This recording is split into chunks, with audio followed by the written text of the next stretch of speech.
Magandang umaga mga kahuan, narito na ating ulat panahon ngayong araw sa Pilipinas. Mainit at maalinsangan panahon pa rin na dala ng easterlies o yung hangin na nanggagaling sa Karagatang Pasipiko ang ating mararanasan sa malaking bahagi ng ating bansa. Makakaranas pa rin pero tayo ng mga tsansa ng pulu-pulong pag-ulan na may pagkidlat pagkulog na dulot ng thunderstorms pagsapit ng hapon hanggang sa gabi dito sa Metro Manila at sa malaking bahagi pa ng ating bansa. At sa kasalukuyan, patuloy nating minomonitor itong cloud cluster sa labas ng ating Philippine Area of Responsibility dito sa southeastern portion ng PAR na malapit sa equator.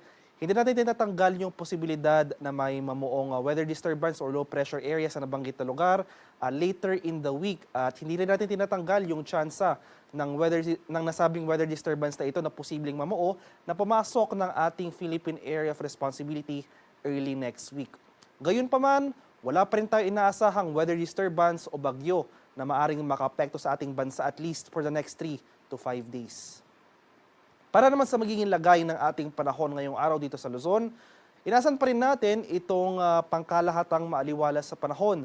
Mataas pa rin yung maximum temperature sa posibleng maranasan pagsapit ng tanghali hanggang sa hapon.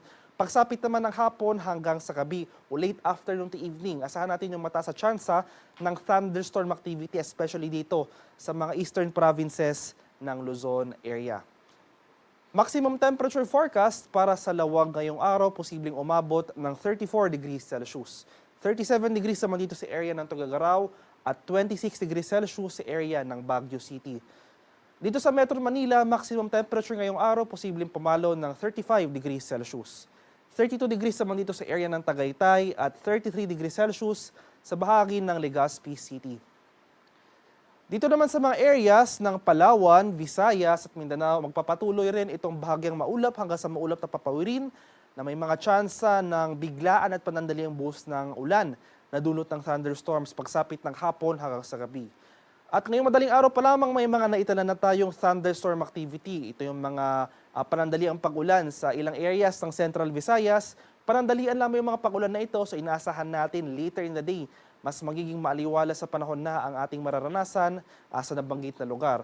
Ngunit pagsapit ng late afternoon to evening, asahan muli natin yung mga tsansa ng thunderstorm activity, especially dito sa eastern section ng Visayas at Mindanao.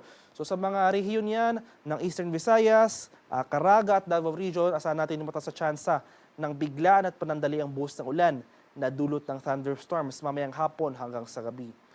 Maximum temperature forecast para dito sa areas ng Puerto Princesa at Calayan Islands, posibleng umabot ng 34 degrees Celsius. 33 degrees naman dito sa areas ng Iloilo at Cebu at 31 degrees Celsius sa area ng Tacloban City. Maximum temperature forecast ngayong araw sa Cagayan de Oro, posibleng pumalo ng 32 degrees Celsius. 33 degrees naman dito sa area ng Davao at 34 degrees Celsius sa bahagi ng Zamboanga.